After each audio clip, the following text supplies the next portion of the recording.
السلام علیکم ورحمۃ اللہ وبرکاتہ۔ بسم اللہ الرحمن الرحیم۔ الحمد للہ رب العالمین والصلاة والسلام علی رسولہ الکریم، اما بعد۔ محترم ناظرین، اللہ کے رسول صلی اللہ علیہ وسلم کی اور آپ صلی اللہ علیہ وسلم کے صحابہ کی ایک خوبی یہ تھی، ان کا طرۂ امتیاز یہ تھا کہ وہ بہتر سے بہترین، افضل سے افضل ترین کی بات کیا کرتے تھے۔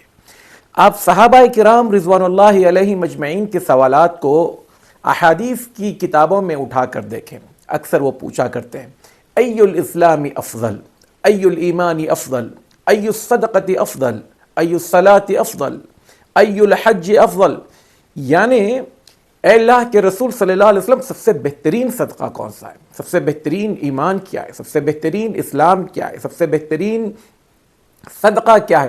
غرض یہ کہ ہر بہتر چیز کی تلاش میں صحابہ ہوا کرتے تھے، اور اللہ کے رسول صلی اللہ علیہ وسلم بھی جب اپنے صحابہ کو کوئی چیز دیتے تو ایک اعلیٰ کوالٹی، اونچے معیار کی چیز دیا کرتے تھے۔ آئیں آج ہم اللہ کے رسول صلی اللہ علیہ وسلم کے ایک معیاری عمل کو، جو آپ صلی اللہ علیہ وسلم نے بذات خود صحابہ سے پوچھ کر ان کے ہاں کہنے پر بیان کیا۔ ایک حدیث میں اللہ کے رسول صلی اللہ علیہ وسلم فرماتے ہیں، حضرت ابو الدرداء رضی اللہ تعالیٰ عنہ راوی ہیں، اس حدیث کو امام ترمذی رحمۃ اللہ علیہ نے اپنی السنن میں ذکر کیا، اور شیخ البانی رحمۃ اللہ علیہ نے اسے صحیح کہا۔ حدیث کیا ہے؟ فرمایا الا انبئکم بخیر اعمالکم، اے لوگو کیا میں تمہیں تمہارے سب سے بہترین عمل کی طرف نشاندہی نہ کروں؟ وَأَزْكَاهَا عِنْدَ مَلِيكِكُمْ، جو تمہارے بادشاہ یعنی اللہ تبارک و تعالیٰ کے نزدیک انتہائی پاکیزہ عمل ہے۔ وَأَرْفَعِهَا فِي دَرَجَاتِكُمْ، جو تمہارے درجات کو یوں بلندیوں تک پہنچا دے۔ وَخَيْرٌ لَكُمْ مِنْ إِنفَاقِ الذَّهَبِ وَالْفِضَّةِ، اور اگر تم سونا اور چاندی خرچ کرنا چاہو تو یہ عمل اس سونے اور چاندی کو خرچ کرنے سے زیادہ بہتر ہے۔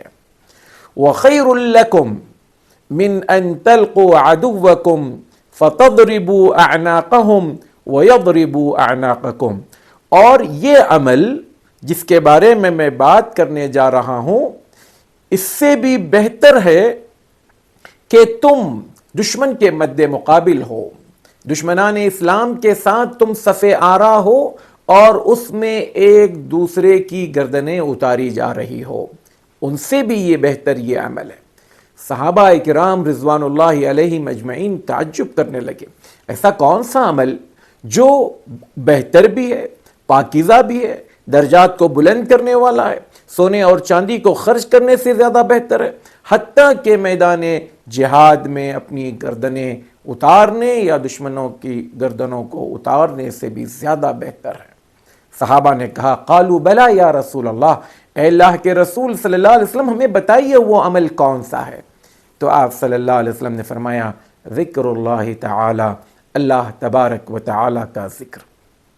کیا بہترین عمل ہے دوستو، میں اور آپ اس کو بڑا معمولی سمجھتے ہیں، اس کو میں اور آپ گنتے ہی نہیں کہ یہ کوئی عمل ہے، جبکہ یہ عمل اپنے اندر کتنی خوبیاں لیے ہوئے، اور اس عمل کا کمال یہ ہے کہ اس کو کرنے کے لیے مستقل مجھے الگ سے بیٹھنے کی ضرورت نہیں ہے، چلتے پھرتے اٹھتے بیٹھتے سواری پر کہیں پر بھی رہتے ہوئے، حتیٰ کہ میں اپنا کام کرتے ہوئے، ہماری بہنیں پکاتے ہوئے، کوئی اور کسی اور کام میں مشغول ہوتے ہوئے اپنی زبان کو اللہ کے ذکر میں تر رکھ سکتا ہے۔ اس کے لیے وضو کی شرط نہیں ہے، اس کے لیے قبلہ رخ ہو کر بیٹھنے کی ضرورت نہیں ہے۔ کس قدر آسان یہ عمل ہے اور کس قدر معیاری اور بلند ہے۔ ضرورت اس بات کی ہے کہ میں اور آپ اس عمل کو کرنے کی ٹھان لیں اور اپنی زبانوں کو اللہ کے ذکر میں تر رکھیں۔ رمضان کا مہینہ ہے، مختلف متعدد اوقات ہمارے اور آپ کے پاس ہیں جس میں ہم یہ کام کر سکتے ہیں۔ اللہ تعالیٰ مجھے اور آپ کو اس کی توفیق عطا فرمائے، آمین۔